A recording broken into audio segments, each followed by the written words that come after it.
Pantalla. Gracias. Eh,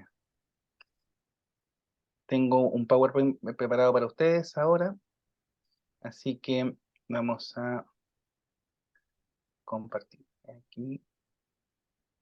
Gracias por esa, hermanos, por favor, ponerle sus nombres, ¿ya?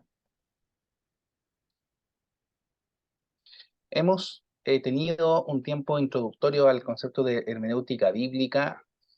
Hay algunos aspectos que son dignos de destacar, que han sido mencionados de manera bien escueta. Y la semana anterior hicimos una introducción a lo que es el estudio del método histórico gramatical, considerando que es imposible disociar la expresión histórico gramatical del principio teológico que subyace a la interpretación histórico gramatical. Toda vez que si nosotros solamente consideramos una hermenéutica histórico gramatical como tal, es la interpretación o como lo haríamos con cualquier otro documento. Que cualquier otro documento histórico y religioso puede ser interpretado en base a un método histórico gramatical. La diferencia radica en que la escritura es estrictamente un libro teológico, y como tal hay principios teológicos que se deben considerar, ¿ya? Y las corrientes de interpretación ahí en ese sentido son muy diversas, porque hay personas que se acercan a la escritura de una manera más celosa, hay otros que son más críticos, ¿ya? Por decirlo menos, y eso de manera bien general y superficial, pero hay distintas corrientes de interpretación y eso lo sabemos. Algunas de esas cosas las vamos a mencionar de aquí en breve.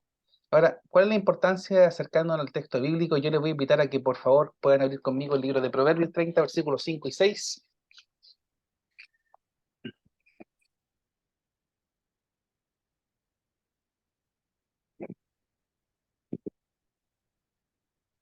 Si lo encontraron, lo leen conmigo, hermanos.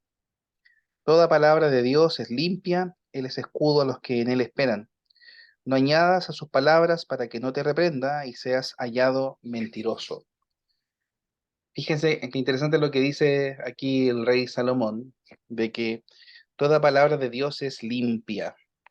El escudo de los que esperan en él, en un lenguaje poético, expresa la importancia de la escritura de que es Dios hablando. Por tanto, todo aquel que añade algo a lo que no está, lo declara como mentiroso. La antítesis bíblica respecto de la mentira es la verdad, ¿ya?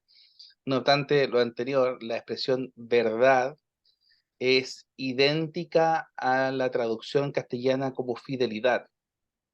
Por tanto, eso envuelve lo que es correcto, lo que es cierto y verdadero, como también aquello que envuelve la fidelidad, el pacto y el compromiso de Dios con su pueblo. Es imposible eso disuadirlo, no lo podemos separar, ¿ya? Entonces, la importancia es que es la palabra de Dios.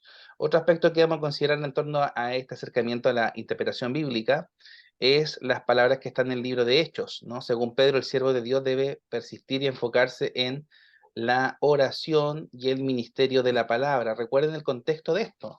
Y es que estaban siendo desatendidas las viudas, ¿cierto? Y hubo murmuración de parte de los griegos contra los hebreos. Así que quiero que por favor podamos revisar el texto brevemente, estos dos versículos, Hechos 6, versículos 2 y 4.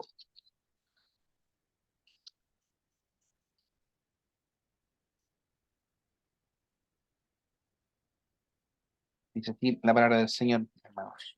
Entonces los 12 convocaron a la multitud de los discípulos y dijeron: no es justo que nosotros dejemos la palabra de Dios para servir las mesas. Y el 4, y nosotros persistiremos en la oración y en el ministerio de la palabra. Fíjense, es interesante que la labor principal de los ministros del Evangelio, en este caso aquí los apóstoles, era oración y ministerio de la palabra. Eso no significa que no haya otro tipo de atenciones y de actividades, pero la principal función del trabajo apostólico y en consecuencia su debida sucesión que está en la iglesia del Señor actualmente Los ministros del Evangelio es esto, ¿no? La oración y la palabra. Otra cosa importante, Esdras, sacerdote y escriba del Antiguo Testamento, es definido como un erudito de las Escrituras y estableció 4 aspectos de la hermenéutica. Hay algunos, yo lo he conversado con el pastor David en otras ocasiones, que se consideran 3, ¿ya? Sin embargo, voy a decir un cuarto, que es el primero en realidad, que da cuenta respecto de algo que es previo a la interpretación, y es el corazón. Si me ayudan con la lectura de Esdras, aquí lo tengo, 7:10, dice, porque Esdras había preparado su corazón para inquirir la ley de Jehová y para cumplirla y para enseñar en Israel sus estatutos y decretos, ¿ya? Aquí nosotros debemos recordar que Esdras era un hombre muy letrado, un erudito, escriba, alguien que no tenía una simple formación en la escritura, ¿ya? Sin embargo, el principio que él menciona para acercarse a todo trabajo que implique como consecuencia la enseñanza es, el primero, preparar el corazón o humillar el corazón, ¿ya? Aquí esto no es algo que se le haya ocurrido a Esdras. El Señor en esencia es humilde. Aprended de mí, que soy manso y humilde, dijo Jesús. Por tanto, no hay razón de ser para que el maestro de la palabra, para quien enseña la palabra, no sea como el maestro a quien dice servir. O sea, no hay ninguna altivez, no hay ninguna soberbia que, que deba formar parte en la esencia de un maestro de la escritura. Todo maestro de la escritura que se muestre y que sea arrogante, soberbio, altivo, en realidad podrá ser considerado un buen erudito, un gran teólogo, pero no un maestro de la palabra, ¿ya? Por tanto, los que enseñan la palabra tienen que tener como principal actitud la humildad, ¿no? Esdras preparó el corazón. Entonces, primero, antes de acercarnos a estudiar cualquier cosa, es preparar el corazón. Lo otro es inquirir, esta expresión que está aquí en el texto de Esdras, involucra la investigación con diligencia y con minuciosidad en la palabra del Señor. No es un libro cualquiera, ¿ya? El trabajo como tal, esta palabra que utiliza Pablo a Timoteo, ¿no? Preséntate como un obrero aprobado, que no tiene de qué avergonzarse y que usa, cuya traducción también puede ser interpreta la palabra de verdad. El trabajo del maestro de la palabra, quien enseña la palabra a otros, quien predica la palabra a otros, es, eh, es realizado con la debida erudición. Nosotros no podemos minimizar la importancia del estudio bíblico ni la importancia de la rigurosidad teológica de quien enseña la palabra. No hablamos de que tiene que pasar por 5 años de teología en el seminario ni nada por el estilo, pero si usted tiene la oportunidad de compartir, aunque sea un devocional de 5 o 10 minutos, hermano, no es abrir la Biblia y hablar lo que se nos ocurra, ni tampoco lo primero que se nos venga a la cabeza, es al menos haber leído el texto, al menos haber revisado su contexto, al menos saber en qué libro se encuentra y cuáles son algunas características de ese libro, y también al menos haber orado al Señor para que sea Él quien obre a través de esa predicación, a través de esa exhortación, y no simples palabras humanas. Eso es fundamental, por tanto, hermano, la investigación, la actitud de inquirir, de profundizar, de estudiar, ¿cierto? Lo otro es para cumplirla, dice Edras, ¿no? No solamente inquirir, estudiar, sino también cumplirla. Es obedecer, ¿ya? El fin de la interpretación y predicación de la Escritura es la obediencia. La principal tarea de los que eh, estudiamos la Escritura es que vivamos conforme a la Escritura, ¿no? Hmm. No necesariamente que vivamos el Evangelio, una expresión interesante que utilizaba R.C. Sproul. Si hay algo que usted tiene que hoy día guardar, no es el Evangelio no es algo que nosotros tengamos que hacer, es algo que nosotros nos llega por gracia de algo que alguien hizo por nosotros. y es recibir con el corazón agradecido las consecuencias que son del Evangelio. Y vivir conforme al Evangelio es también vivir guardando los mandamientos del Señor. Por eso no podemos disociar, no podemos separar lo que es necesariamente ley de gracia, porque a través de la ley nosotros encontramos a Cristo. El fin de la ley, dice el apóstol Pablo, es Cristo. Entonces, esta idea de separar la ley como siendo algo que nosotros no debamos vivir hoy día, obedece mucho más a corrientes dispensacionalistas que teologías reformadas o del pacto. La teología reformada como tal dice que es necesario que el pueblo del Señor guarde la ley, no obstante su cumplimiento y su guarda de la ley en torno a Cristo, obedecer los mandamientos del Señor, obedecer la palabra del Señor. Las estipulaciones que están en los 613 preceptos del Antiguo Testamento, de la ley de Moisés, como también lo que emana de ella a través de los profetas, de los salmos y del Nuevo Testamento. Hay expresiones como la Gran Comisión, que si bien es cierto no es parte de la ley de Moisés, es la ley de Cristo, es vayan y hagan discípulos, una orden ineludible para el pueblo del Señor.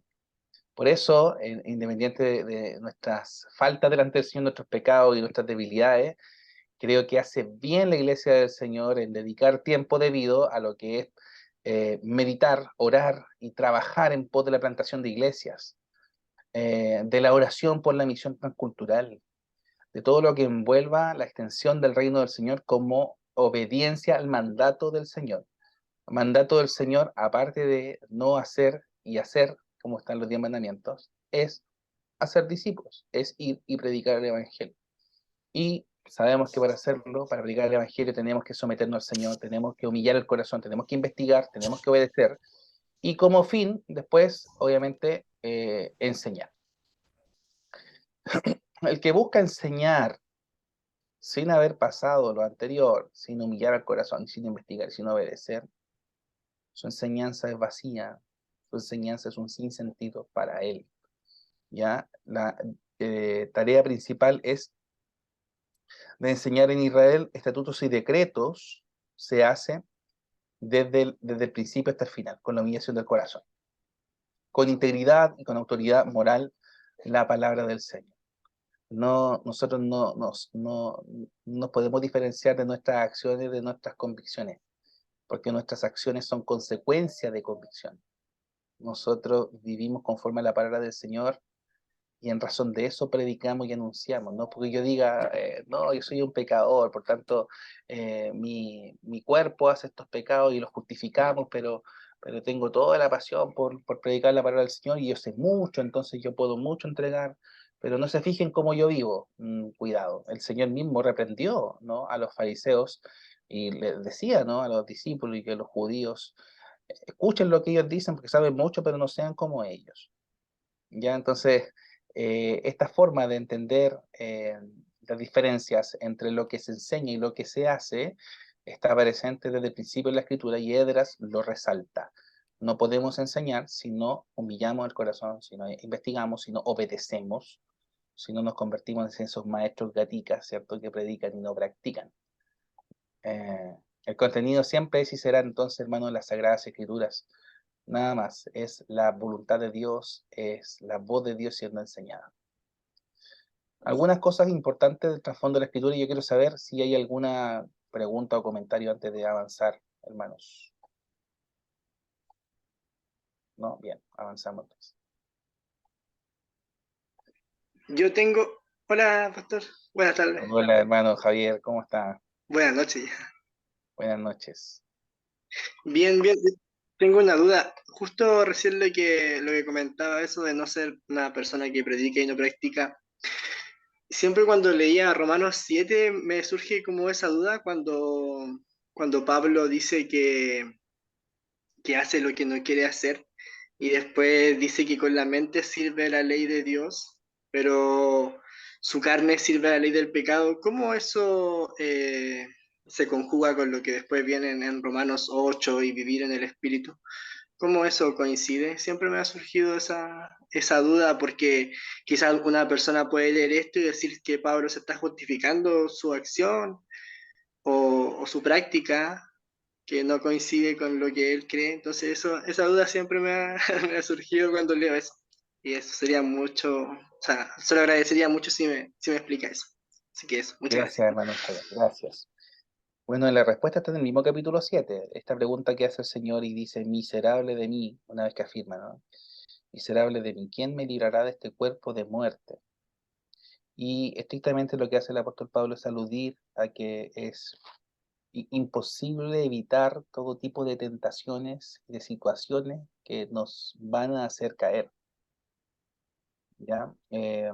Por tanto, el llamado que el apóstol Pablo hace en la carta a los romanos, en su contenido teológico del capítulo 1 al 11, y en su contenido más práctico para la vida de la iglesia, está en que independiente de que la naturaleza sea pecaminosa, el menester del siervo de Dios, de las mujeres del Señor, de los hombres de Dios, es someter ese cuerpo de muerte a la ley de Cristo, a la voluntad del Señor. No pensar, ¿no?, en esas perspectivas dicotómicas, ¿no?, que con la ley sirvo al pecado, pensando en que en mi naturaleza, por tanto, me puedo justificar de mi mala acción. No, no, no. No solamente ahí, sino en varias expresiones del capítulo 6 también, y del capítulo 7, el apóstol Pablo enfatiza, ¿no?, la tarea primordial que es someter ese cuerpo y esa naturaleza pecaminosa a los mandamientos del Señor. La diferencia que radica ahora en que es imposible hacerlo sin, la asistencia de la gracia del Señor, que es la que sostiene y que es la que nos libra de las tentaciones, ¿ya? Obviamente no todo el contenido de esa lucha espiritual que radica en vencer esas tentaciones está en Romanos. El apóstol Pablo lo menciona de manera magistral en la carta a los Corintios, en el capítulo 10, versículo 13, cuando dice que no les ha sobrevenido ninguna tentación que no sea humana, pero fiel es Dios, que no les dejará ser tentado más de lo que podáis resistir, sino que junto con la tentación, el Señor dará la salida para que puedan soportar. Entonces, ya promete a través de las palabras del apóstol, inspiradas por el Espíritu Santo, de que el Señor va a sostenernos en esa debilidad y va a respondernos en medio de las aflicciones. Hay algunas que son tentaciones que envuelven pecaminosidad y hay otras que son aquellas pecaminosidades del corazón. Esta actitud que puede movernos a ensalzarnos nosotros mismos por nuestra gran santidad, ¿no? O de creer que tenemos algo superior a otros porque tenemos grandes tiempos de oración. Fíjense que el apóstol Pablo está relatando en Corintios de que él ascendió al tercer cielo y que tuvo una cantidad maravillosa de revelaciones. Y él dice, para que no me exaltase a lo sumo, se me fue dado un aguijón de la carne, un mensajero de Satanás para que me abofetee, sobre el cual yo 3 veces he orado al Señor y la respuesta del Señor, ¿se recuerdan cuál es? Que mi gracia te sea suficiente. Bástate mi gracia porque mi poder se perfecciona en la debilidad. Entonces, la forma de lidiar con esa tentación, la forma de lidiar con las aflicciones y obviamente con las tentaciones, con los pecados, está en la obediencia a los mandamientos del Señor y el sostenernos en la gracia de Él. La gracia de Él nos sostendrá. No somos tan fuertes como para creer que nosotros vamos a vencer esa adversidad. Mientras más sometidos estamos al Señor en oración, siendo íntegros en nuestro tiempo de devocional, buscando al Señor la palabra, eh, más vamos a aborrecer aquellas cosas que Él odia. Y mientras más creamos que somos autosuficientes y perfectos y grandes y, y fortachones, ¿no?, para hacerle peso a la tentación, nos vamos a equivocar, hermano, una y otra vez. ¿Ya? Bueno, hay otras cosas más que puedo decir ahí, pero eso en realidad a grandes rasgos. Bien, ¿alguien más? ¿Algo más? ¿No? Ya. El trasfondo de la escritura, hermanos, ya hay una manera general de revisarlo. Yo sé que hemos visto algunas de estas cosas antes, pero Es un libro singular de toda la literatura humana. Biblion significa Biblia, ¿cierto? Escrita en un periodo de 1500 años, aprox. 50 autores aproximadamente, conocidos como agiógrafos.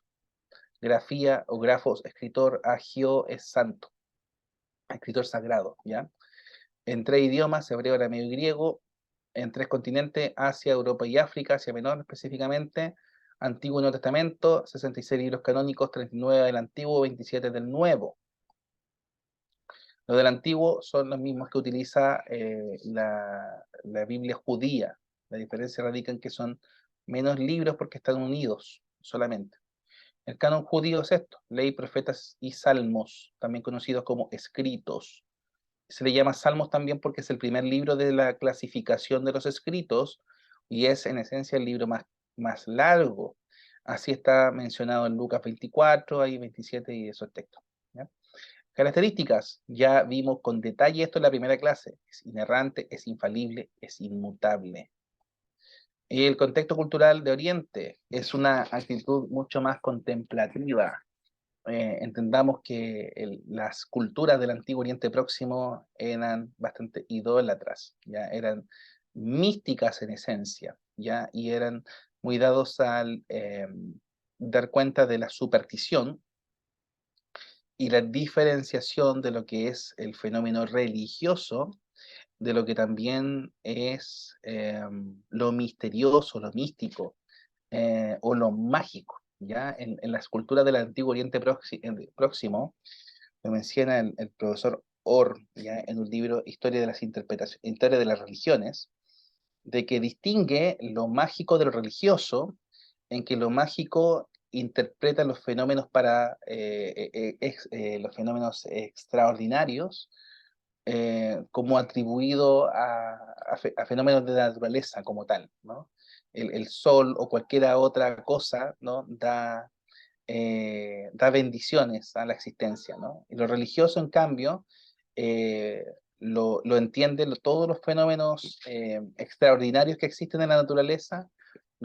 Yo no le diría, el mundo actual le diría paranormal, pero le llamamos a todas las cosas que puedan suceder, que son extraordinarias, como los milagros, a Dios. ¿Ya? Y es por eso que la religión israelita es estrictamente, en primer lugar, monoteísta, ¿ya? O monolátrica, que es el reconocimiento de Dios, del Dios de Israel, entre otros dioses, ¿ya? Del mundo, entre otros dioses. Y el autor, finalmente, ya sabemos, es el Espíritu Santo. El Espíritu Santo es el autor de la escritura. Aunque haya escritores que son usados por Dios, es el Espíritu Santo el autor principal. Entonces, hay una definición del famoso erudito del Nuevo Testamento, Josh Ladd, ¿ya? Que es sí, bien interesante. La Biblia es la palabra de Dios dada en lenguaje de los hombres dentro de la historia. Palabra de Dios, lenguaje humano dentro de la historia. Dice aquí, no solo contiene la palabra literal de Dios, es de inspiración divina y por tanto es autoritativa y normativa para todos los hombres y todos los tiempos. La Biblia no tiene un lenguaje angelical, es comprensible en idiomas conocidos y dialectos comunes y populares. Por eso la Biblia usa lenguaje antropomórfico. ¿Qué significa que sea antropomórfico? Es aludir a Dios, aspectos que son propios de la naturaleza humana. Ya, esto lo explicamos de la siguiente manera: Dios es espíritu, ¿cierto? Por tanto, por naturaleza, el espíritu no es cuerpo y por tanto no tiene aspectos corpóreos, ya como ojos, manos, etcétera. Si ustedes revisan una mención interesante del salmista, entre otros textos, hay mucho más. El Salmo 32, versículo 8, eh, de manera poética, magistralmente, el Señor dice: sobre ti fijaré mis ojos. Entendemos que Dios es espíritu, por tanto no tiene ojos. ¿Por qué dice eso? ¿No? Porque es una manera comprensible para quienes tienen ojos entender que Dios tiene puesta su atención en él. Eso es un antropomorfismo, la atribución de características o aspectos humanos a Dios, ¿ya? Aprovecho el momento para explicar esto del lenguaje humano también con el antropopatismo o la antropopatía. que son los sentimientos humanos. ¿Ya? Pathos, en griego, patía, significa literalmente aquello que es alusivo a los sentidos o incluso al corazón. Patía, ¿ya? De ahí la palabra apatía, simpatía, antipatía, También, antropopatía que estoy diciendo ahora, también ¿cierto? pasiones, pastor. Eso, también puede ser eso, pasiones, Pasiones. empatías. Y lo menciono lo que es patía, solamente para hacer este ejercicio de entender lo que significa. La persona simpática, el prefijo griego sin significa con, y patos, corazón, pasión o sentimiento.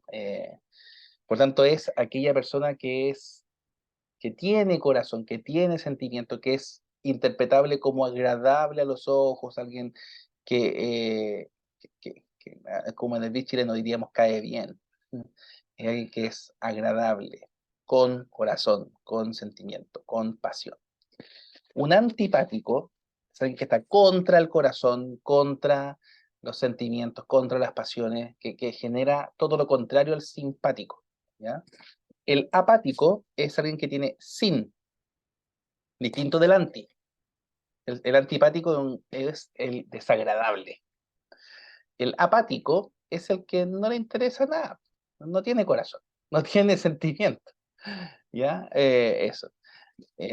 Así con eso. Y la antropopatía da cuenta de alusiones, de sentimientos, de aspectos que son propios de las pasiones humanos, atribuidos al Señor. Un buen ejemplo para decir esto es que en la escritura hay una aparente contradicción que no lo es, en esencia. La escritura dice que Dios no es hombre para mentir, ni hijo de hombre para arrepentirse.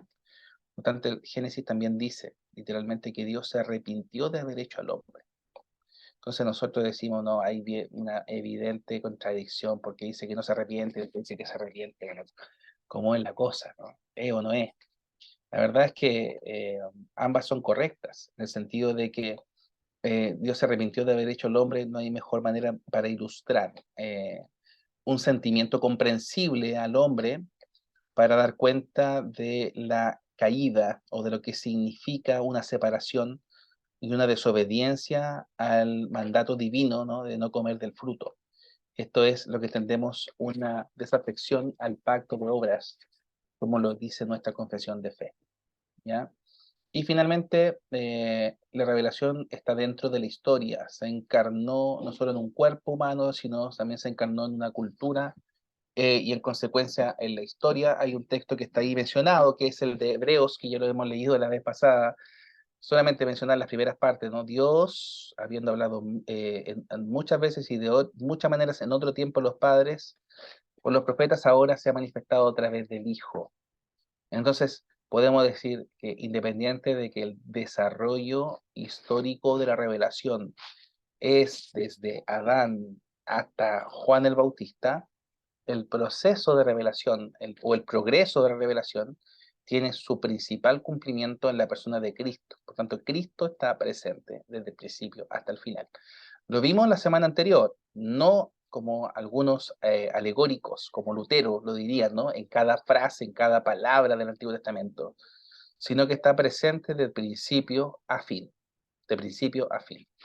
Hay dos libros al respecto que voy a sugerir para aquellos que son amantes de la lectura bíblica.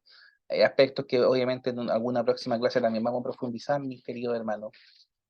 Uno es el libro del hermano Christopher Wright. Christopher se escribe con W, Grit, ¿ya? Wright. Y el libro se llama Cómo predicar a Cristo desde el Antiguo Testamento, ¿ya? El mismo editorial Puma también tiene un libro muy similar respecto del Nuevo, Cómo predicar de Cristo desde el Nuevo Testamento, ¿ya? Pero lo hace especial el Antiguo por ser un erudito tanto en Antiguo Testamento como en misiones, ¿ya? Es un misiólogo, un experto en teología misional, el profesor Christopher Wright. Y el otro es de Graeme Wordsworthy, que es un profesor anglicano, es un famoso erudito australiano, escribe un libro que se llama Cómo predicar a Cristo usando toda la Biblia. Está publicado por la editorial Torrentes de Vida. Hasta ahora el único visto por mí ha sido uno que es morado, y lo hace especial, hermanos, porque es muy, muy claro y profundo en lo que es predicación desde el Antiguo y el Nuevo Testamento, tomando como hilo conductor la persona de Cristo, ¿ya? El mismo autor tiene un libro que es más sucinto, más cortito, mucho más fácil de lectura, que se llama Evangelio y Reino. Evangelio y Reino. Pero lo que lo hace distinto es que lo que menciona en Evangelio y Reino literalmente es descifrar un hilo conductor teológico del Antiguo Testamento, que es para él la figura y el concepto de reino, el reino como tal, ¿ya? Contenido de la Biblia: Dios, su persona. Ya la Biblia, por tanto, es teísta, de un Dios personal, no impersonal, como lo dice la filosofía oriental. El mensaje, o lo que ha dicho el Señor, siendo el centro de la revelación escrita de Dios. El Evangelio del reino de Dios que entroniza al Rey de Reyes y Señor de Señores para toda la eternidad. ¿Ya? Esta expresión, Jesús es el Señor, como principal mensaje. Y lo que ha hecho Dios, que es su obra. Entonces, la persona de Dios, el mensaje de Dios y la obra de Dios, desde la creación hasta la consumación de los tiempos, siendo la más trascendente la de la cruz del Calvario, que es la redención. Y luego la resurrección, la victoria sobre la muerte para nuestra esperanza y seguridad eterna. La persona de Dios, el mensaje de Dios, la obra de Dios. Mensaje de Cristo, las obras de Cristo. Propósito: el amor de Dios está como énfasis. El tema de la Biblia es la gloria de Dios y su relación con el pueblo redimido. Propósito: dar testimonio suficiente acerca de lo que Dios ha hecho en función de esa redención. Por eso se dice también que la Biblia es el registro escrito de los actos redentores de Dios. Hay dos formas de entender este tema de los propósitos. Para algunos el propósito es la salvación del hombre, que sin duda es un propósito. El fin principal de la escritura, así como del hombre, es la gloria de Dios. Y Dios se glorifica a través de la redención de su pueblo, ¿ya? Pero, vuelvo a insistir, no es que no sea un fin de la salvación del hombre, de hecho lo es. No el principal. El principal es que siendo salvados glorifiquemos el nombre de Cristo, el nombre del Señor. Más importante de Dios, de la palabra, que la misma palabra, porque el fin es propiciar un encuentro salvífico entre el hombre pecador y el Dios Santo por medio de Jesucristo como Señor y Salvador. Ya, entonces, por eso hay que distinguir la, la subordinación irrestricta a la escritura como inerrante infalible de lo que es bibliolatría. Nosotros no adoramos las palabras y frases que están en la escritura, sino que adoramos al Dios de la escritura, que está presente en la escritura. Ese hilo delgado, hermanos, de inclinarnos, ¿no?, ante las letras que están en la palabra del Señor. Eso es peligroso y también pecaminoso. La Biblia es inspirada por Dios, ¿cierto? Y no va a pasar ni una jota ni una tilde, eso lo sabemos. Ya, incluso Proverbios 30, ya lo leímos hace un ratito, lo menciona, ¿no? Todo el que añada es mentiroso. Pero eso no significa que tengamos que prosternarnos, inclinarnos, ¿no?, ante las palabras, sino ante el Dios de la palabra que está relatado ahí. Hay una aplicación práctica. La Biblia no es el fin en sí misma, sino el medio para conocer a Dios. Los creyentes no somos bibliólatras ni fetichistas. Amamos la palabra porque ella revela al Dios de la palabra, que finalmente se encarnó en Cristo para ser nuestro sustituto perfecto. Porque la Biblia da testimonio del Señor.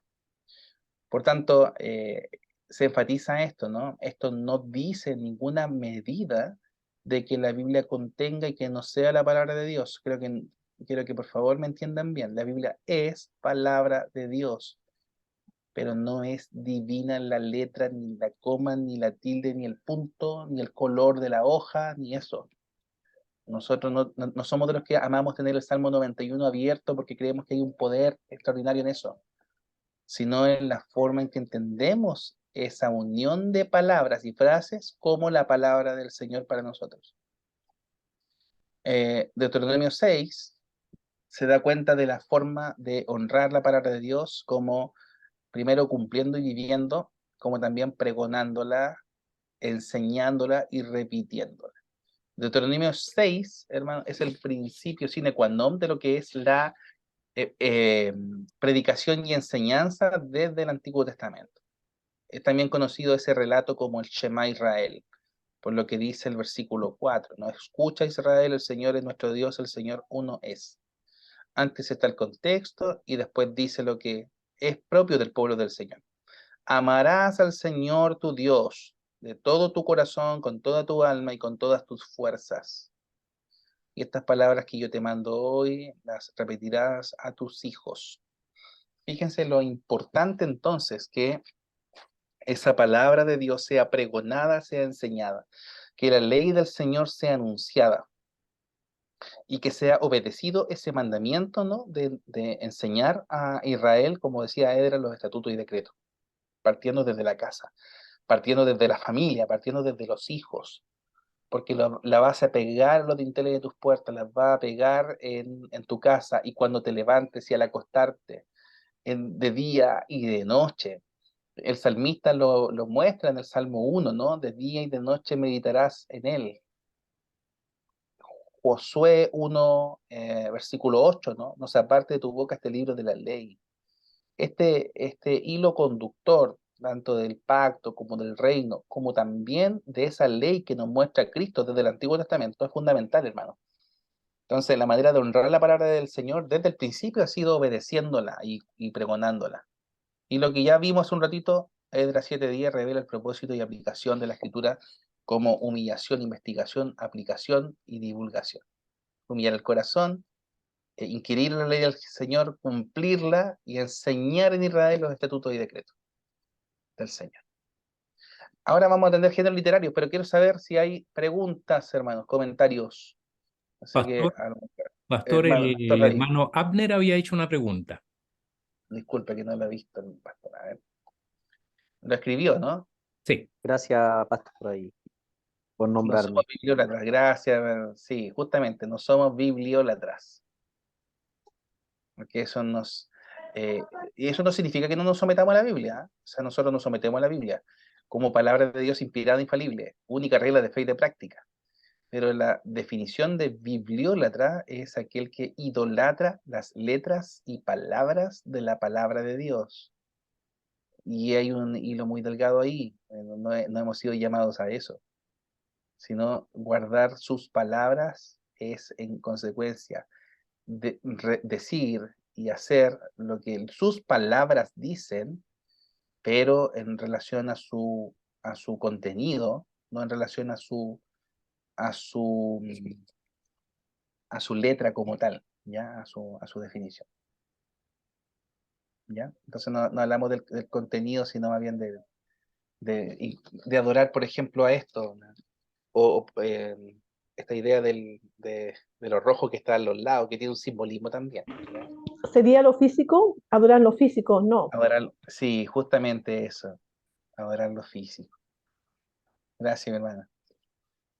¿Alguien más? Pastor ¿Algo más que... Sebastián, Pastor David, como pregunta, ¿esto tiene alguna relación también con la actitud que uno ve en algunos estudiosos fanáticos de la numerología bíblica, de los símbolos, de los números que están representados en el alfabeto hebreo y que ven ahí profecías o significados ocultos, como si fuesen códigos secretos solamente para Israel? ¿Tiene alguna relación también con esa tendencia que parece que se escapa mucho de lo que hemos estado hablando de la autoridad de las Sagradas Escrituras? sí, pastor, en efecto, yo recuerdo sobre lo que estamos hablando ahí, ya acabo de ver la pregunta de Catalina Jara y Abraham, y probablemente tengan la misma relación. Em, Hay una corriente hebrea muy antigua que tiene una cantidad importante de documentos que se llaman los cabalistas, que se, eh, que se que son estudiosos de lo que se conoce como la Kabbalah, que es la propuesta más mística del judaísmo. La Kabbalah no es un libro cortito, es una cantidad de documentos religiosos hebreos que dan cuenta de interpretaciones que son sustraídas de la palabra del Señor, alusivas a el contenido detrás del contenido. La interpretación alegórica detrás de lo que el mismo texto dice. Y por eso cada letra hebrea tiene un valor y cada letra que aparece en el texto hebreo tiene un simbolismo y nada de eso es casual. Eso no significa que no hay aspectos que son propios de las letras que son dignos de destacar. Como por ejemplo esta forma de que el Salmo 119 representa la ley del Señor por parte del salmista. Usted ha visto probablemente en la versión castellana que aparece cada 8 versículos titulado con una letra del alfabeto hebreo, el alefato. Aleph, Bet, Gimel, Dalet, etcétera, en adelante. ¿Por qué? Porque cada palabra que comienza cada versículo lo hace con cada letra del alfabeto hebreo. Los 8 primeros versículos son con la primera letra del alfabeto hebreo. Los 8 siguientes versículos son con la segunda letra del alfabeto hebreo. Y así hasta el final, de la Aleph hasta la Tab. Misma cosa está, por ejemplo, en Lamentaciones. En Lamentaciones, hasta el capítulo 4, todo está escrito de esa misma forma, ¿no? El primer versículo, el primer capítulo, comienza cada palabra con la letra Aleph y así en adelante. Eso no significa de que haya un símbolo o de que haya un código detrás de lo que las palabras del Señor dicen. No hay un mensaje detrás del mensaje. Por eso mismo tiene que ser comprensible lo que Dios quiso revelar a su pueblo. Y menester de los que nos amamos su palabra, estudiarla para hacerla comprensible y enseñarla. No para esconder lo que el texto dice. Eso es propio de la eisegesis. La eisegesis busca ocultar lo que es claro a los ojos en el texto sagrado. O lo que, independiente de que sea un poco más oscuro, dilucidarlo y esclarecerlo para que sea enseñado como tal. ¿Ya? Eso respecto de estas corrientes como son, que cuantifican, que analizan todo desde el punto de vista de la numerología. De esto hay muchos, hay, sobre todo en lo que es escatológico, ¿no? Y le asignan fecha y nombre a lo que va a venir. Hay muchos de esos casos en la historia de mi hermano, hay muchos de esos casos, ¿ya? Vamos con la pregunta de Catalina y Abraham. No somos bibliólatras. ¿Cómo ponderamos eso con la expresión de Juan 1 respecto al verbo hecho carne? Muy buena pregunta, porque el logos, que significa verbo o palabra, ambas formas es correcta. Cuando decimos que Cristo es la palabra encarnada como tal, no es que las letras sean Cristo. Así lo entendía Lutero, por ejemplo, sino que el cumplimiento de las palabras, de las profecías dadas por los padres, perdón, a los padres por los profetas del Antiguo Testamento, tienen su principal cumplimiento en Cristo. A eso nos referimos, ¿ya? Y que el verbo sea hecho carne es que la palabra de Dios se encarnó en la persona de Cristo. Cristo es la palabra encarnada. Esta mención también está dada en Timoteo por parte del apóstol Pablo, ¿no? Cuando dice que toda la escritura es inspirada por Dios, útil para enseñar, redarguir, corregir, instruir en justicia, ¿cierto? A fin, como propósito de que el hombre de Dios sea perfecto y enteramente preparado para toda buena obra. En consecuencia, no hay ninguna forma de entender ni de alcanzar perfección, ni la forma correcta de entender el mundo, ni de analizar nuestro entorno, sino es a través de Cristo. No hay verdad que no sea verdad en Él.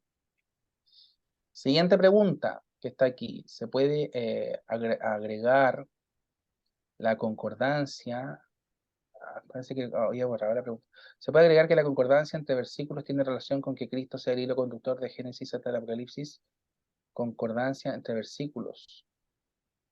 No sé si respecto de números como tal, porque la cuantificación de versículos y de capítulos fue hecho muy posterior al texto bíblico, hermano. Por ejemplo, los autores sagrados no escribieron versículo 1 tanto, versículo 2 tanto. Eso es algo que se hizo después. No, Y de no, hecho, pastor, yo me refiero a otra cosa, disculpe que lo interrumpa. sí, Quizá a lo diga. mejor concordancia no es la palabra. Me refiero a que existe una unión entre Ah, los sí, pues. versículos. Esa unión tiene relación con que Cristo sea el hilo conductor, o sea, que aparezca desde Génesis hasta Apocalipsis. Sí, sí, sí, sí. De hecho, hay un erudito llamado German Groningen, es un famoso erudito holandés que sirvió al Señor en Brasil, quien tiene un libro que se llama Creación y Consumación, quien plantea que el mito teológico, el hilo conductor de la escritura es reino, pacto y mediador. Mediador por ser Cristo, desde el principio hasta el final. ¿Ya? Entonces, creo que él apunta justamente a su pregunta, ¿no? No que quiero decir que Van Groningen tiene toda la respuesta a esto, sino más bien de que efectivamente, como usted bien dice, Cristo es ese cumplimiento de tanto las promesas como el pacto y también el reino como concepto, concepto unificador del Antiguo y Nuevo Testamento desde el principio hasta el final. Es el que, en quien está el cumplimiento de esas promesas. Veo una mano Amén. levantada, dice Bárbara Frau. Veo a dos personas, indican ahí, don Oso. hermano. Algo pasa con el Hermanos, micro. Sí. Hola, pastor, buenas tardes. buenas Buenas noches, tardes. perdón. Sí, Perdón, buenas noches. Quería hacer una consulta a lo que mencionaron sobre la biblioidolatría. ¿Cómo era? bibliolatría. Bibliolatría. Quería preguntarle eso, ¿qué significado tiene esa idea, ese concepto?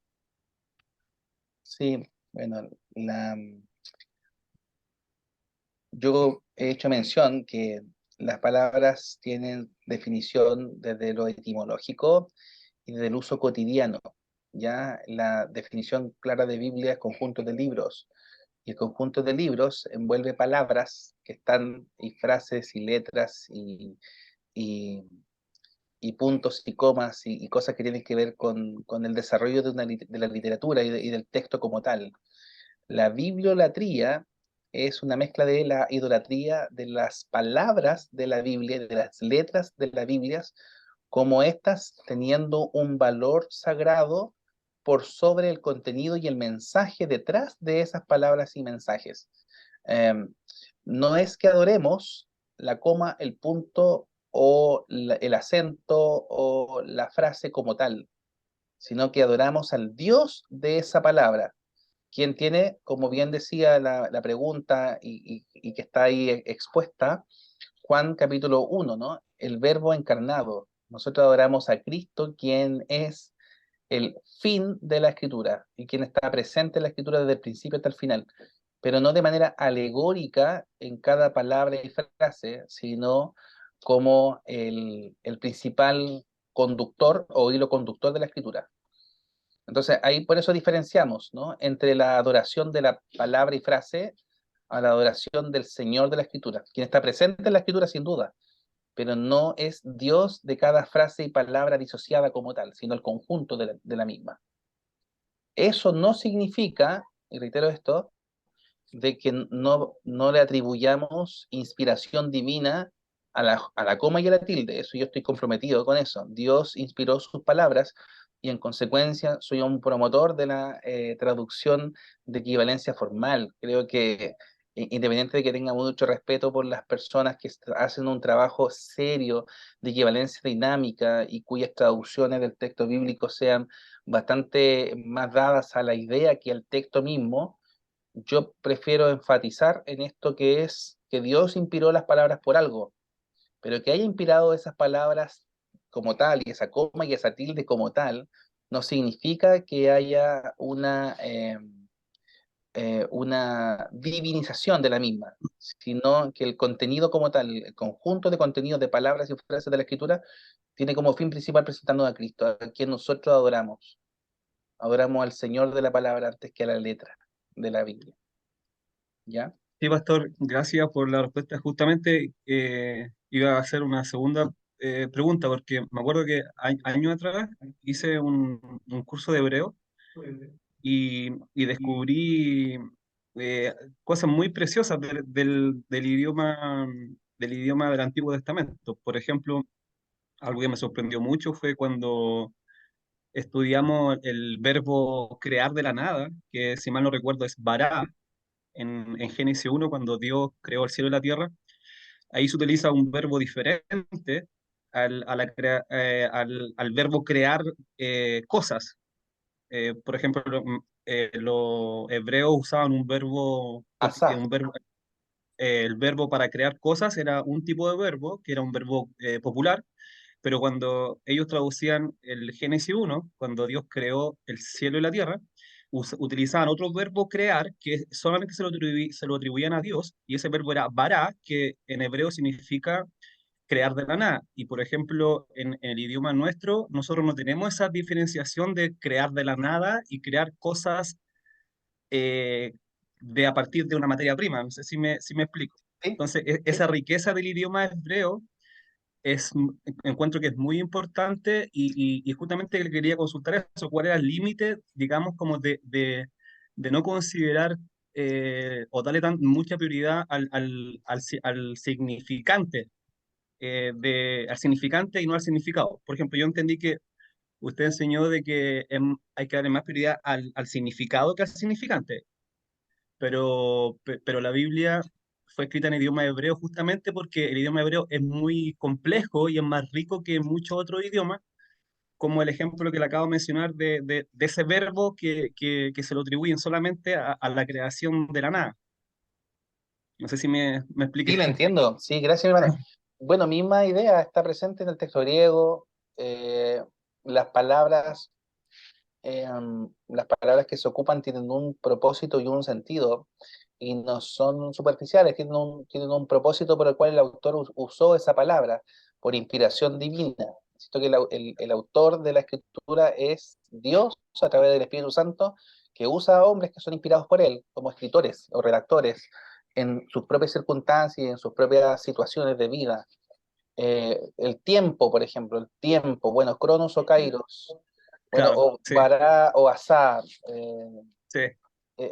y misma cosa con los demás. Por eso no significa que eso, que adoremos la expresión Bará. A eso yo aludo lo que es bibliolatría. Adorar Ah, la ok, palabra antes que el significado de esa palabra en su esa palabra. conjunto que presenta a Cristo.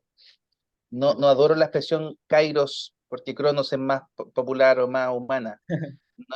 Porque si fuese así, podríamos diferenciarlo de la expresión asá, que es hacer o transformar materia. Y Claro, bien es cierto que lo que menciona, que en muy pocas ocasiones en el Antiguo Testamento se ocupa el verbo para. Génesis 1:1, pienso, efectivamente el Salmo 51, cuando el rey David ora al Señor en su confesión de pecado y dice, crea en mí un corazón limpio, ocupa la expresión para, sí. y es profunda, ¿no? Para mencionar que no transforme el corazón, ni que limpie el corazón, sino que haga un corazón que no tiene. Por eso tiene una profundidad. Las palabras en el texto original tienen un sentido y un propósito, y yo soy amante de eso, del darle énfasis a que las palabras tienen una importancia. Pero bibliografía como tal es la adoración de la expresión antes que el significado de dicha expresión. Ah, Ya, ok. la adoración como tal, no la importancia, porque creo que hay que darle importancia. Y eso es el principio reformado del método histórico gramatical, enfatizando las palabras. No son superficiales, no son secundarias, ya tienen valor importantísimo. ¿Ya? Gracias por su pregunta, hermano. Creo que le da en el clavo a lo que estoy mencionando. Gracias a usted, pastor. Gracias. ¿Alguien más, mis hermanos? ¿NTV es una traducción dinámica? Sí, es dinámica, ¿ya? Es de equivalencia dinámica, ¿ya? No hago cuestionamiento de que sea bueno y malo, solo digo que es dinámica, ¿ya? Paulina levantó la mano. Sí, pastor, quería retomar un pitching un poquito atrás respecto al propósito de la Biblia, porque de lo que alcancé a notar, em, alcancé a tomar apuntes de que eran el propósito principal de dar testimonio de la redención de Dios y presentar entonces este vínculo o tratar de ver este vínculo entre el hombre pecador y el Dios santo a través de Jesucristo. Pero como que me quedo dando vuelta, o me falta tal vez, esta que está tan escrito en nuestras cabezas, que es el medio por el cual también aumenta nuestra fe o recibimos a través de la palabra la fe.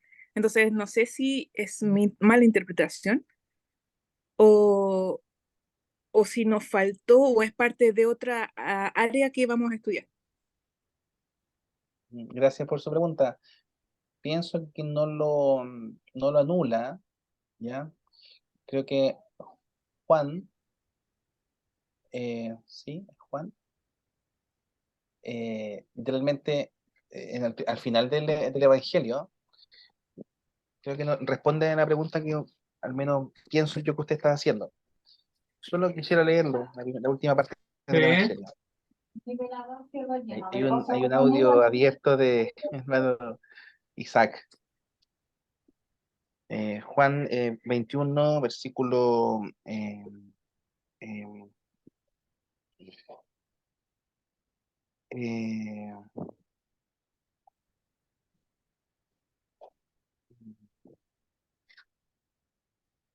sí.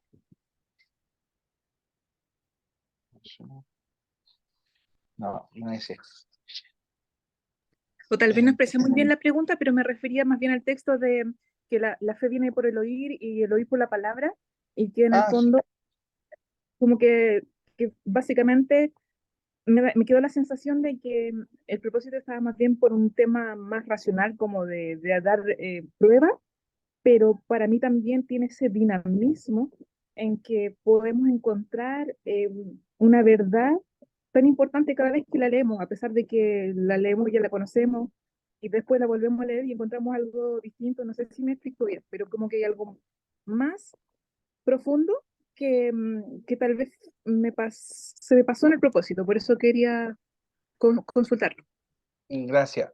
Claro, la fe por medio de la fe tenemos redención y por eso hago mención a que el fin de la escritura es que glorificando al Señor alcancemos redención.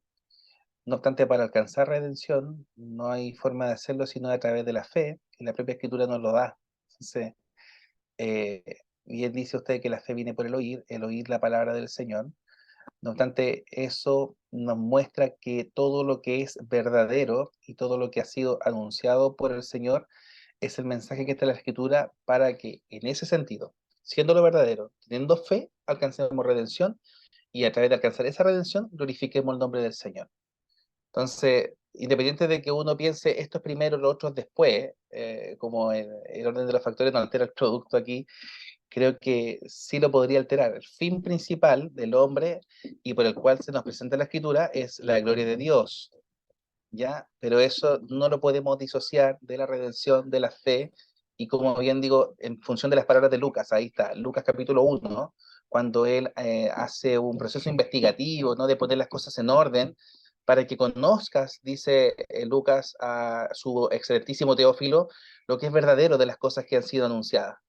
¿Ya? Y es lo que nosotros hablamos en realidad de que tenga fe. Eso lo dice el versículo 4 de Lucas 1. Así que eso, mi hermana Paulina, creo que no anula, ¿no?, el tema de la redención de lo que es fe como tal. Dice Nicolás, aquí hizo además Jesús muchas otras cosas, señala en presencia de sus discípulos, las cuales no están escritas en este libro, pero se han escrito para que creáis, ahí está, para que creáis que Jesús es el Cristo, ¿no? El fin de la escritura es que creamos que Jesús es el Cristo, el Hijo de Dios, y para que creyendo tengáis vida en su nombre. Ya, eso era Juan 1, sí, perdón, Juan el final, sí, pues, bien decía, pero no, Juan no lo 20, viene. 30-31. Sí, es lo que envió la hermana Erika. Gracias, hermana Erika Rubilar. Sí, gracias, hermana Erika. Hermanos, algo más. ¿Alguna otra pregunta? ¿Algo más que decir? ¿No? Bien, de manera bien general vamos a avanzar un poco en lo que es géneros literarios en la escritura. Yo tengo una pregunta. Hermana Marisol, Buenas cuente. noches. Buenas noches, ¿cómo está? Hola, Chile, no he dicho eso. Es que me gusta saludarlos así. ¿Va a haber examen?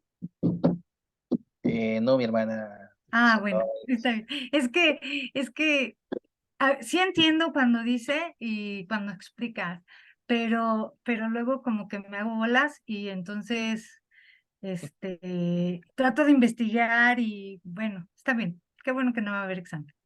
Eso, Pero voy a volver a estudiar sí. vamos a dar una clase, ¿no? Se supone, cada Al quien. final, al final vamos a intentar hacer Ah, algo práctico, ¿ya? Sin embargo, sí, yo sé que probablemente no sea mucho contenido y qué bueno que podamos tener esta interacción de preguntas y respuestas, porque a veces uno habla y no detiene un poquito el tiempo para la meditación y para que ajá, reflexionemos en torno a lo que estamos aprendiendo. Así que me parece del todo positivo que hagamos esto. No obstante, sí, independiente de que no haya prueba, preséntese delante de Dios como una obrera aprobada. sí. Ah, ok, muy bien. Como dice Pablo a Ay, Timoteo, ¿ya? qué bueno. Pero bueno, seguiré haciendo preguntas. Sí, Adiós. Ya. eso. Ya, algunos géneros entonces literarios, ¿ya? Profecía, ley, poesía, historia, sabiduría, sapiencial también se le llama, evangelios, epístola, apocalíptica, narrativa o narración, ¿ya? No es que solo este libro tenga ese género y solo este otro libro tenga este otro género, no, esto es muy dinámico.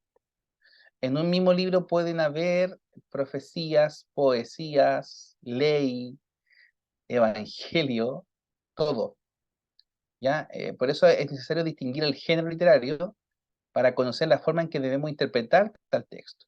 Hay cosas que son claras desde el principio, por ejemplo, el género epistolar tiene características principales, como por ejemplo su salutación o su saludo inicial, que es propio de las cartas que se daban en el Imperio griego en el primer siglo, por ejemplo. Esto era muy común, referirse de la forma en que se refiere, quién es el autor, a quién va dirigida la carta, ¿cierto? El contexto en el que se desarrolla, idealmente el tiempo en el que se da. ¿Ya? Vamos a revisar algunas reglas de interpretación de la escritura. Ya lo vimos, premisa básica de la interpretación bíblica, un espíritu de un discípulo humilde, como decía Edras. Otra cosa, la Biblia es su propio intérprete, lo que ya hablábamos sobre el analogía de la fe, y la escritura explica la escritura, jamás busque respuestas fuera de la Biblia, en la Biblia está la respuesta a lo que la Biblia dice, y los textos más oscuros se logran dilucidar con los textos que son más claros. Entonces aquí es necesario averiguar y determinar cuál es el sentido usual y ordinario del texto, el sentido más común del texto, antes que analizar lo que es más general o alegórico. Es preciso tomar las palabras en el sentido que indica el conjunto de la frase, o sea, el texto en su contexto. Un buen ejemplo aquí, Filipenses 4:13. Todo lo puedo en Cristo que me fortalece. Eso es aquí, el pan de vida me dijo eso, ¿no? Todo lo puedo en Cristo que me fortalece. Pero si usted lee solo ese versículo, puede tener una multiplicidad de significados. Por lo que significa que el Señor fortalece, por lo que significa todo lo puedo en Cristo y otras cosas más. Puedo No volar. obstante, eso, puedo tener un Mercedes-Benz y ser presidente de la nación, por ejemplo, ¿no? Que todo lo puedo alcanzar en Cristo que me fortalece. Y hay una corriente teológica contemporánea, que es como, por ejemplo, la teología de la prosperidad ocupa mucho ese texto, para decir que nosotros podemos ser grandes hombres poderosos, alcanzar muchos recursos porque el Señor nos fortalece. Y en realidad el texto alude exactamente a lo contrario, a saber vivir en la abundancia y la escasez, a que en todo estemos preparados, como dice Pablo, ¿no? Sé vivir en la abundancia. Y todo lo puedo en Cristo que me fortalece, en salud, en enfermedad, en riqueza, en pobreza, sé ¿A mí vivir en la puedo adversidad. comentar algo? Sí, mi hermano. A mí alguien me dijo en la iglesia en donde iba, que es presbiteriana, que eso se refería, porque yo le decía, pero es que todo lo puedo en Cristo. Y me dijo, pero no es, por ejemplo, que puedes volar, no es, por ejemplo, que te puedes, no sé, otra cosa. Todo lo puedo en Cristo que me fortalece en el sentido de todo lo puedes, todo lo que está en la Biblia. O sea, lo que es natural a ti. O sea, Sí, no puedes volar porque no es natural al hombre. No puedes pasar 20 horas abajo del agua porque no es natural al hombre. O sea, es todo lo que es natural, ¿no? Eso claro, está. pero eso independiente de todo ya también es una aplicación. Por eso la respuesta al todo está en los versículos precedentes. Y el apóstol Pablo da cuenta de momentos de dificultades y de aflicciones que ha tenido que pasar. Previo a eso, da cuenta de la forma en que él se presenta humildemente en oración delante del Señor, por dificultades que le habían sobrevenido. La carta la escribe incluso desde la cárcel. ¿Ya? Entonces, él dice que la paz de Dios, que sobrepasa todo el entendimiento, guardará para los hermanos el corazón y pensamiento en Cristo Jesús. Y después agradece por el sostenimiento que le ha dado la iglesia, económicamente hablando. Sin embargo, ya va a tener oportunidad de visitarles y de verles de manera presencial, personal, dice él.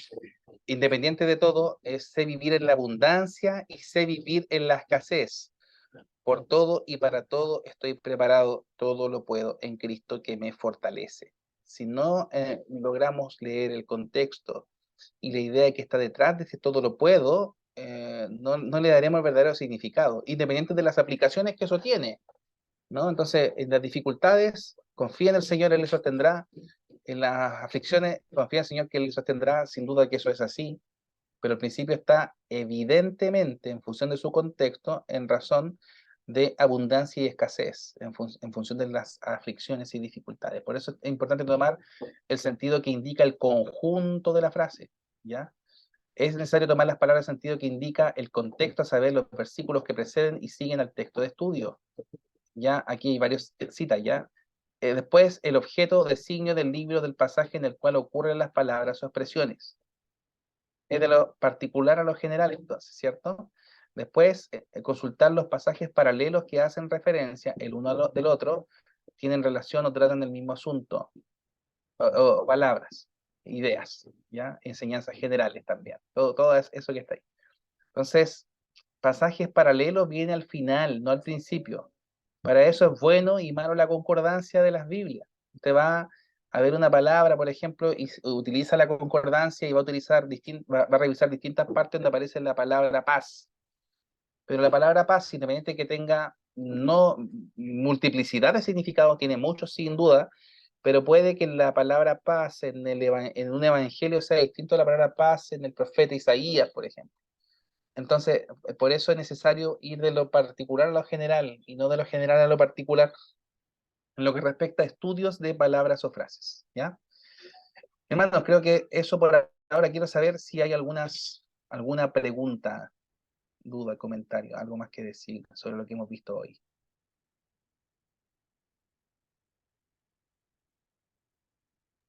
No. Entonces o sea, porque muchas veces dicen, o sea, la Biblia nos había dicho que tiene que interpretarse tal y como dice, o sea, lo que dice, pero, o sea, textualmente, pero luego dicen o sea, dicen que es simbolismo, eh, por ejemplo, yo lo traduzco, lo interpreto textualmente y luego no es ese no es ese el significado, tienes que leer más a fondo.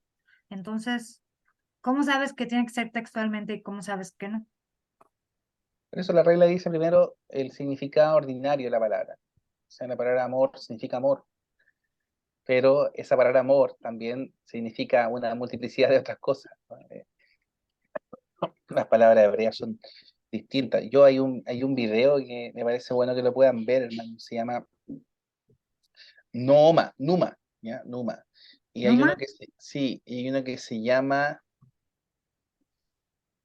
Llama, Flame. ¿Ya? Es un video que lo van a poder ver en inglés, está subtitulado, y ahí, aparte de ser una enseñanza muy buena para los matrimonios cristianos, evidencia lo que es la expresión amor que estoy mencionando ahora en su sentido hebreo original, ¿ya? Ahabá, Dod, y otra más que no me acuerdo ahora, de la forma en que se expresa. Pero el significado ordinario de la palabra y después la alusión al significado teológico el significado que sea en otras partes de las escrituras, pero primero de lo particular a lo general. La frase en su versículo en su perícopa en su capítulo en su libro en su clasificación de la escritura y su clasificación después con otros textos de la escritura. Ok, ¿Ya? sí. Bien, hermanos, vamos a dar un tiempo de oración. Agradezcamos al Señor por esta jornada de hoy, por poder estar juntos. Y oren por mí, tengo la clase ahora de exégesis de salmos, así que con los seminaristas. ¿Ya va a acabar la clase? Esta sí, esta sí. Yo entro a otra hora con el seminario. ¿Pero no eran las 6:30? Digo, a las 8:30. ¿Sí? ¿Pero qué hora son? Son 10 para las 10. No, no, ¿sí? Son 10 para las 10, mi hermana. Sí. No, porque están a 2 La horas. esperamos a la No. misma hora y al mismo canal. Pero están a 2 horas. Aquí Estamos a son 2 10 para las 10 para las 7, 8, horas. 9. Muy temprano ya. ¿Están a 3 horas? No, que no estaban a 2 Eso. horas. ¿Cambiaron de horario? Ay, no. ¿por qué Cambiamos me de hacen horario, mi esto? hermano. Sí. Oremos entonces, demos gracias al Señor por esta jornada, si les parece bien, damos gracias al Señor por el día de hoy, pidámosle al Señor que nos siga bendiciendo y dando sabiduría en lo que respecta al estudio de la palabra de Dios. Voy a pedir al hermano Víctor, si es posible que nos dirija de oración para culminar nuestra jornada, por favor. Señor, te damos gracias en esta noche porque tú, Señor, nos enseñas.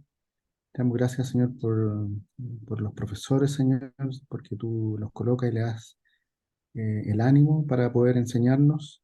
Te pido que tú esta enseñanza la atesoremos, Señor, en nuestros corazones y así ponerla en práctica al estudiar tu palabra. Gracias te damos por tu amor y misericordia en nuestras vidas, Señor, por enseñarnos y corregirnos, Señor, nuestros errores. En el nombre de Jesús. Amén. Hermanos, Amén. antes que se vayan, en el hermano Víctor va a compartir un artículo también del pastor Augusto Nicodemos, donde él enfatiza las razones por las que él se queda con el método histórico gramatical.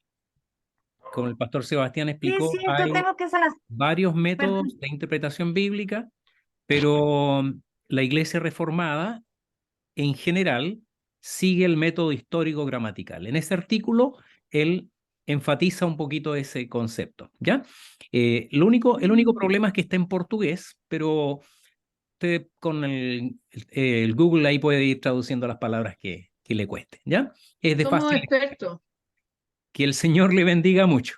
Un Dios abrazo. sabe Sí, es cierto, Gracias, tenía que ir a pastora. las 5:30, tenía que ir a las Hola. 5:30, sí es cierto. Ay, es que Una el cambio de pregunta. horario me hace bolas. 8:30 Bueno, de Chile. 8:30 de Chile, para que ustedes por se eso son alineen. 5:30 de aquí. Lo tenía en mi agenda 5:30, pero me hice bolas. Sí. Bueno, los amo, aunque no haya podido estar en la clase. Los amo a Bendiciones. todos. Cuídense. Adiós. Hola, una pregunta. Sí, ¿Había que poner el nombre en el de asistencia? sí, por favor, dan el nombre. Ay, porque ya, no es que nos Antes no de lo puedo salir, poner. yo te No tomo lo la pude poner. lista, La anotamos. Julita. Ya está, hermana Ya, Julia. es que llegué un poquito más tarde porque venía del médico, pero no pude ponerla. yo tengo excepción por el horario, ¿sí? No, Sí, no, por el Marisol. horario, Sorry. es por el horario. Sorry, Marisol, no hay ninguna excepción. ¡Ah! Pero es por el horario. Yo estaba mal Los en el mexicanos son todos iguales, así que no. Víctor, qué malo tú, con la Sí, niña. todos aboguen por mí. Oye, no, Sí, Marisol, sí, o te sea, perdonamos. es por el horario. Perdonada, Gracias. te perdonamos ya. Bueno, Chao, chao. voy a estar a la próxima clase a tiempo. Adiós. A tiempo. Chao, hermano. Los amo. Chao, Buenas noches, pues. hermano. Los Gracias amo, por la bye. clase. Chao, genial. A Chao. todos.